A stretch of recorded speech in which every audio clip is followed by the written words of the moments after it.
O'Connell on the Bears for Week 15 Thursday Night Football. This is the Player Profiler Pick Em Power Hour starting now.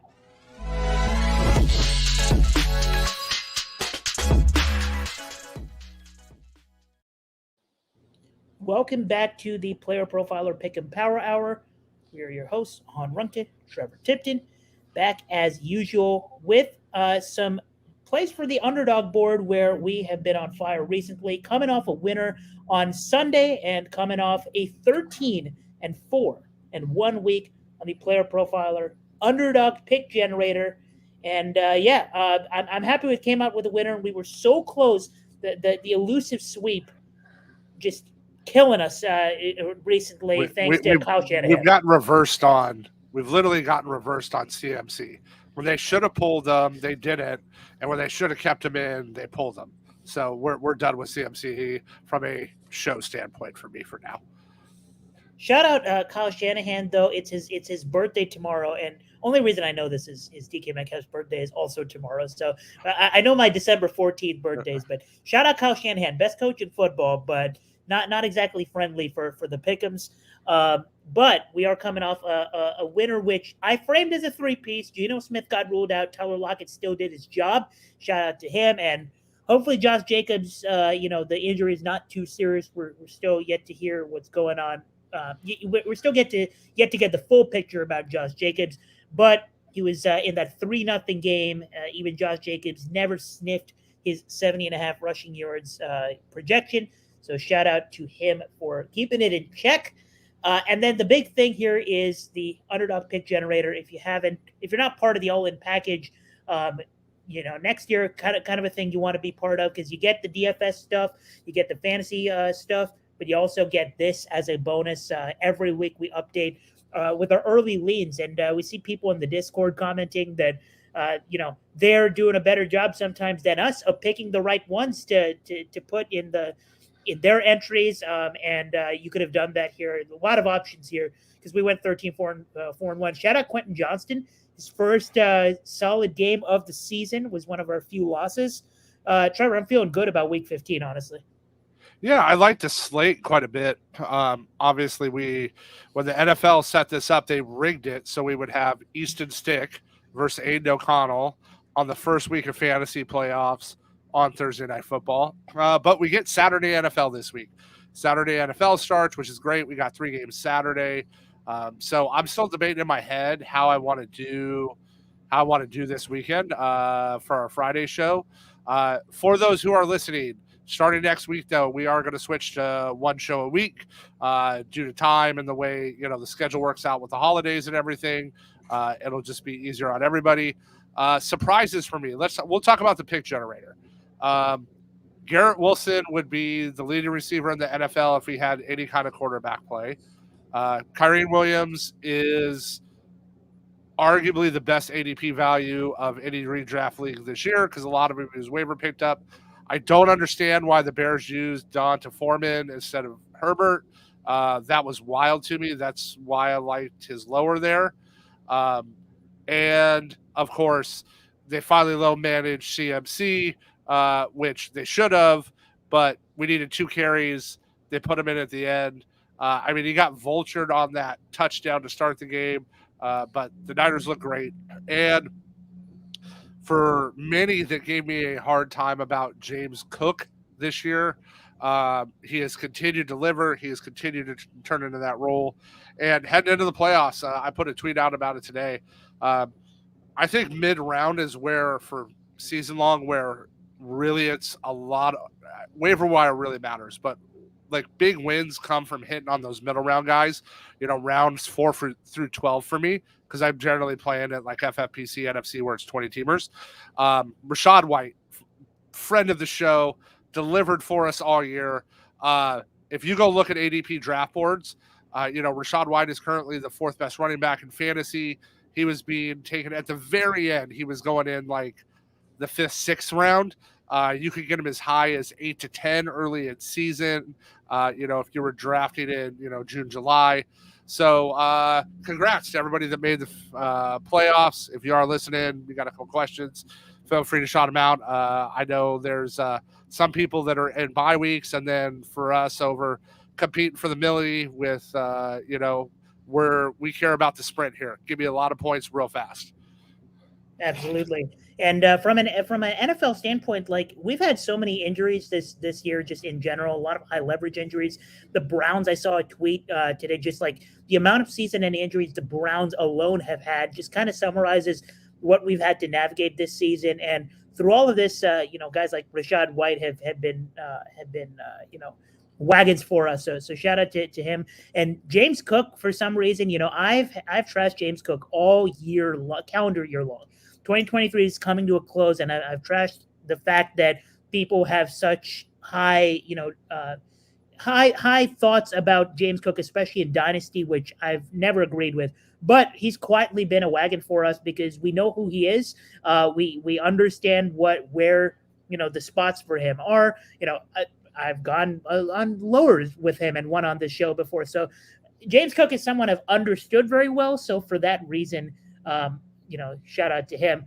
And then obviously you see Bryce Young on the board. That's the one way to win with Bryce Young, guys. The rushing yards against the Saints. He's hit that both games against the Saints. So shout out to him as well. This week, we're obviously starting off with Easton Stick and Aiden O'Connell. And the last Wednesday show you're getting, if you're listening to this, as a podcast on Thursday morning, for example, you're listening to the last Wednesday show of this season. So as Trevor said, we're going to switch it to Fridays only, and we're going to tackle the main slate every week going forward. If you want our Thursday night football stuff, head over to our Discord, which is free, and we'll probably drop in an entry every primetime Thursday night football game that we've talked about and we're running. But for now, we're going to get into the Week 15 slate. There's a lot of good games on the board, but we can talk about that a little bit later. Let's hear a word from the Podfather real quick before we give you some more winners.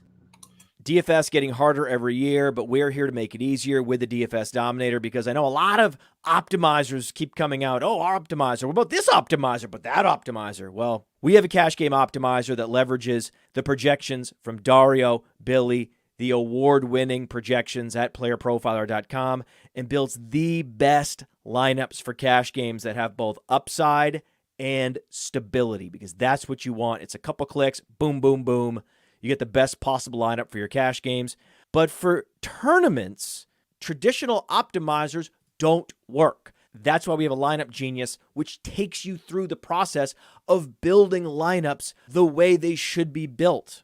Which quarterbacks do you want to be overweight on? Then building stacks, then setting runbacks, then optimizing, and generating up to 150 lineups that you can easily import into DraftKings, into FanDuel. That's the DFS Dominator. It's only $45 a year. Not a week. A year. Just go to Player Profiler, click on the DFS Dominator from the menu, and you won't be sorry. We're back on the Player Profiler Pick Em Hour where we are about to start talking some Week 15, and it starts with Easton Sticks for a start, and he's in Las Vegas. He has seemed to unlock Quentin Johnston, but Trevor, you're going a different route with this. Quentin's not on the board anyway, and it's not a situation I necessarily want to overreact to in 1 week. There is a situation that has been solid all season long, and we think it's not going to go away with the quarterback. What is it? We're going to go to probably the best friend of the fantasy football community from a player, a friend of the sports gambling world, a friend of DFS, Austin Ekeler. And we're going with his receptions. Now, I'm going to start off with a really interesting stat here. Dug through the data. Easton Stick, after he came in, still had, now keep in mind, he didn't play a full game, still had the 5th highest check down rate of any quarterback last week. While he's going to get some first team reps, it's a short week, guys. He's coming back. He doesn't have a full week. Austin's going to be a safety blanket. This has moved up to 4 receptions. This is 3.5 on sports books, but it's juiced really, really high right now. And I digress, but I don't understand how Brandon Staley still has a job. I'm just not sure how he does, because he came out and said, we're going to ride the hot hand at running back. We're going to do this. Ekeler played 72% of the snaps last week. That was up from 66%. So not only does he say we're going to ride the hot hand, but he plays him more snaps. Now, he did rush less. His usage was down a little bit there, but he more than made up for that in his target share. And that's what we're looking for. We don't want this to be tied for yards. We don't want this to be tied to his receiving or his rush yards. We get this is a spot they're going to have to at some point throw the ball. You see Easton Stick's higher lower is 31.5 passing attempts. You know, he has a 19.5 completion, higher or lower. So they're expecting him to have to at least throw the ball some. And it's going to be split between Ekeler and Allen. The Raiders are going to, do everything they can to slow Keenan Allen down, right? Might even triple cover him at some point just to say, hey, you can beat us with anybody, but you're not beating us with Keenan. So this is a great spot to take a young quarterback coming off a short week that doesn't have the ability to have a big package implemented. They can't implement a full package like they could with Herbert.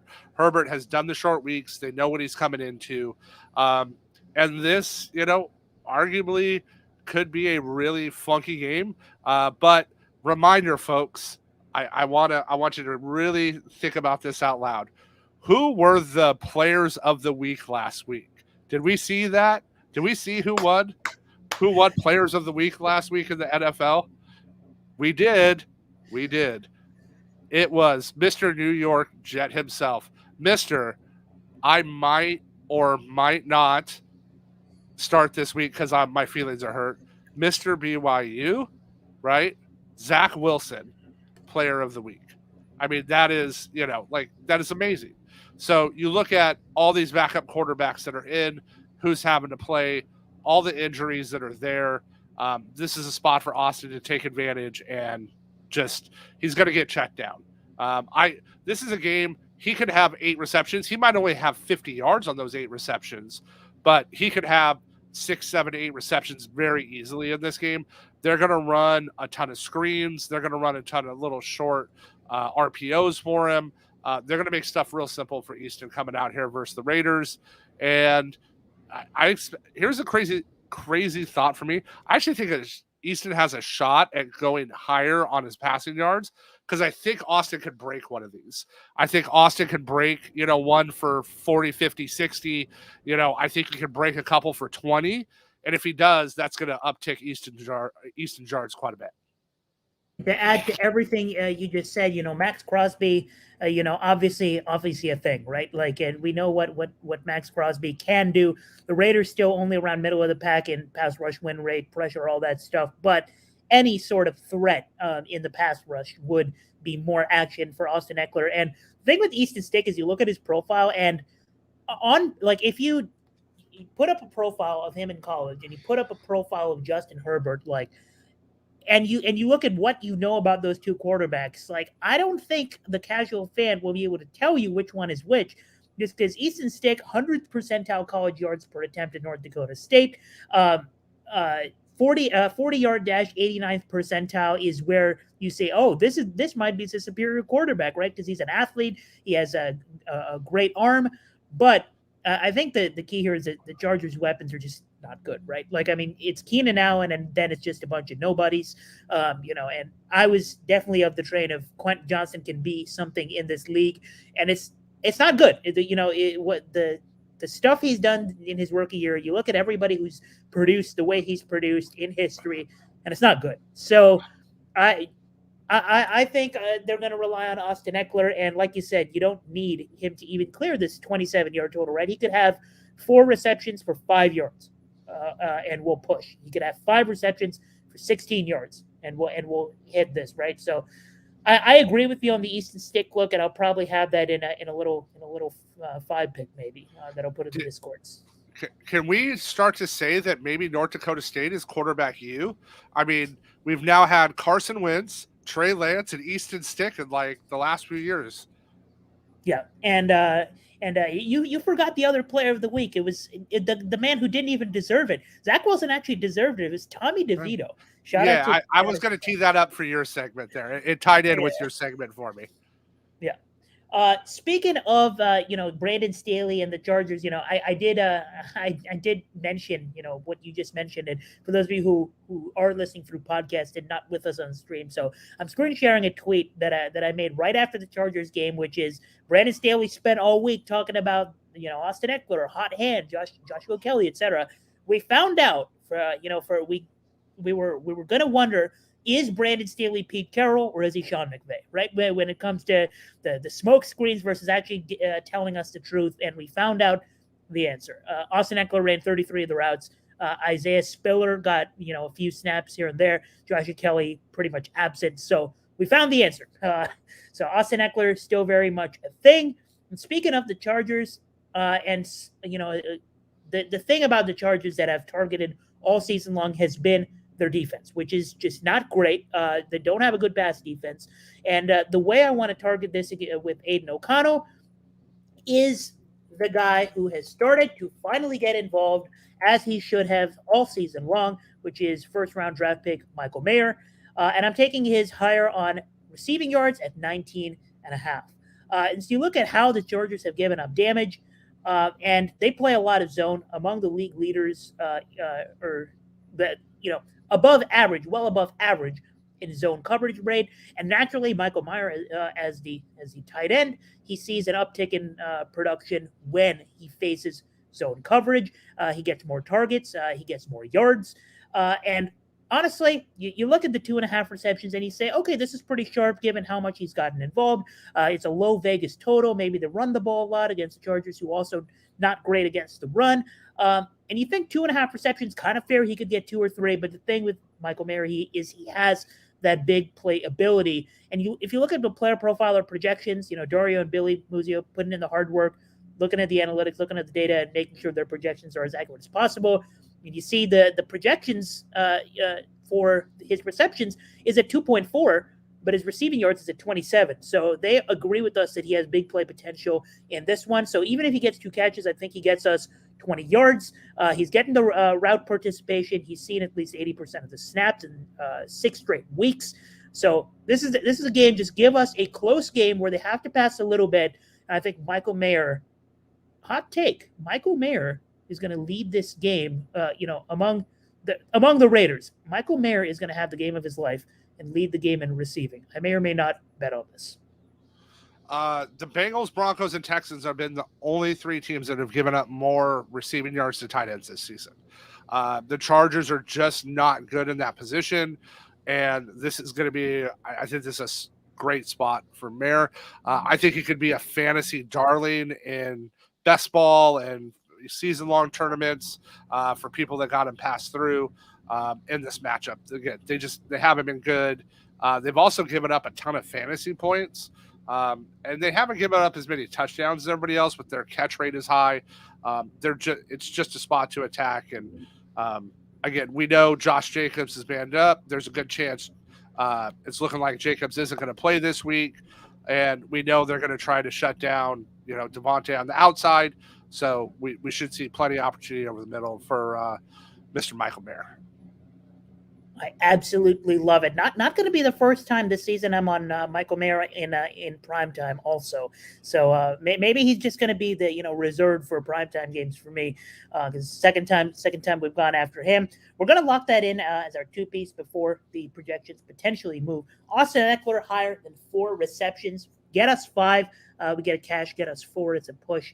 And Michael Mayer higher, 19.5 receiving yards for Thursday Night Football. And after that, after we watch this cash, after we celebrate on the Discord, maybe we'll hit a 5 pick as well. Like you mentioned, we have Saturday football, and we have Sunday football, and we have Monday football. 3 straight days of football. I'm excited for this slate because, obviously you got the playoff implications, but you also have a lot of fantasy implications, obviously with the playoffs going on. But this is where you find out, the Vikings. The Vikings Bengals game that starts off the Saturday slate might be one of my favorite ones of the week, just because it's a close spread. Spoiler alert, I'm probably going to have something in the pick generator from that game because I think those are the games where you get value. So, this is what we're here for. We're here to weed out the ugly and find the value. And that's what we're going to do when we're back live on Friday at 4:30 p.m. Eastern time. This was your last Wednesday show of the season. Shout out to everybody who has made it, to both the Wednesday shows, the Friday shows, both of them. We hope we can leave you with one more collab winner before we come back and win more on Friday. Come back on Friday for the bonus show only on stream, Facebook, and YouTube. And that after our Friday show, if you want to bet on the games, our boy Memphis Young finishes off the Friday night with the juice, also on the Player Profiler Network. So you can get yourself a little doubleheader, pre-dinner show with us, post-dinner show with Memphis to finish out your Friday. Trevor, let's keep streaking. Let's make it 3, 4 straight shows with the winner. 4. I definitely did not fumble that. Let's make it 4 straight shows with a winner, and we'll see you for the rest of the Week 15 slate on Friday. Hey, I want to take a moment to thank you for tuning in. It's important to me that all of our media be free. This is only possible because of you, allowing a true independent sports media enterprise to thrive unlike any other in the business. So please subscribe to the All In Package to continue to make all of this possible, to ensure that all of our stats, information, data, content is available to you, especially you, the people that get the site and get the show.